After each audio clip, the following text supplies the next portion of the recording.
the streets up. Yeah, yeah. Okay, wake the streets up. Okay, come on. Okay, wake the streets up. Yeah, yeah.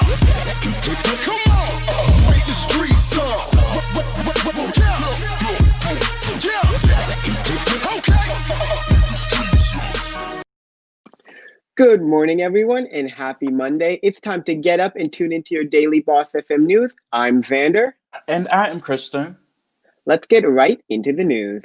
All right, our first story up here. We have the Department of Justice is set to execute 5 federal prisoners before President Trump is leaving the office. With fewer than 60 days until President-elect Joe Biden's inauguration, the Trump administration has set an unprecedented record for scheduling to execute 5 death row prisoners by the end of his term. So far, there have been 8 inmates that have been executed in 2020, with 5 more being scheduled and at least 2 being just within days of Biden being sworn into office. According to Robert Dunham, who's the executive director of the Death Penalty Information Center, the only time more than one execution happened during transition was in 1884 during Grover Cleveland's transition. While executions are carried out every year on the state level, federal executions were extremely rare until this year. The Department of Justice and White House declined to comment on the urgency to schedule this number of federal executions. And the Biden administration has actually spoke out about this.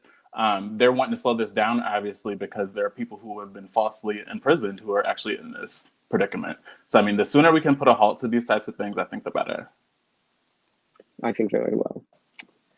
So, in some sports news, Sarah Fuller became the first woman to play in a Power 5 football game.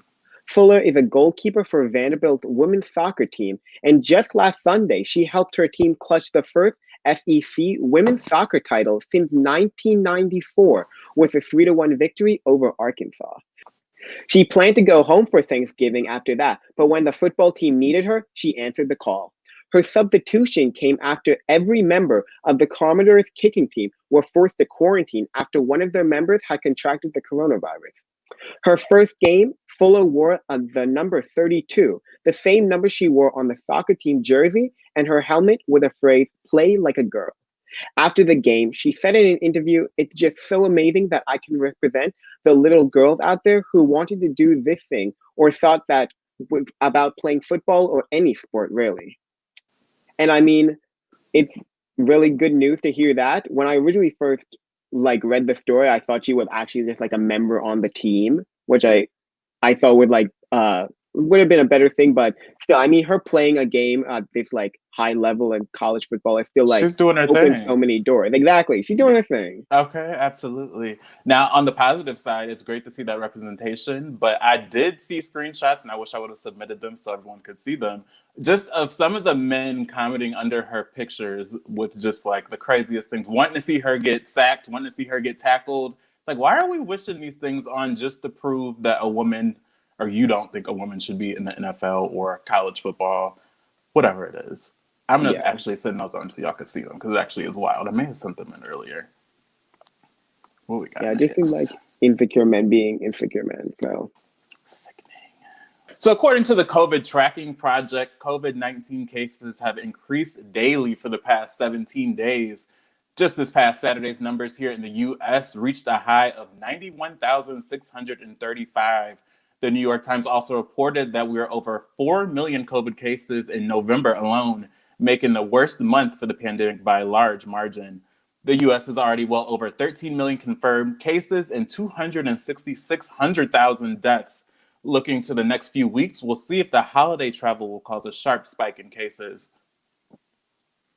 It's a given for me. There were 50 million people traveling just for Thanksgiving this week. So add Christmas, add New Year's, and I think the next month and a half to 2 months is going to be a disaster. Yeah, it's definitely going to be a crazy one. I cannot imagine what the next few months have in store for us.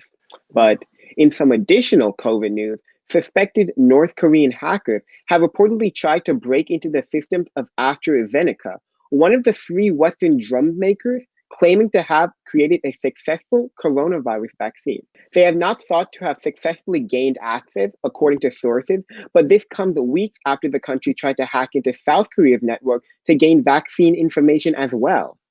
So it's just all around crazy, and it seems weird for them to try to go after these businesses. I'm not sure if it's for malicious reasons, but I guess we'll have to see. Luckily, they didn't make it in. Well, it's Monday, guys, so you know what that means. It's another edition of Movie Monday.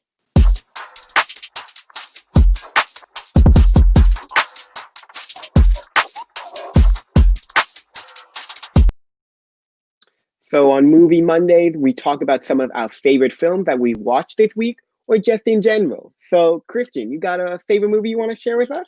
I have several favorite movies, but I'm just going to give you just one. In the early 2000s, 1999, there was a young boy named Christian who wanted to be a cheerleader. And a movie called Bring It On came out with my girl Gabrielle Union and literally set the trail for me. That's my favorite cheer athletic movie because it did inspire me to do a lot of things that I did growing up.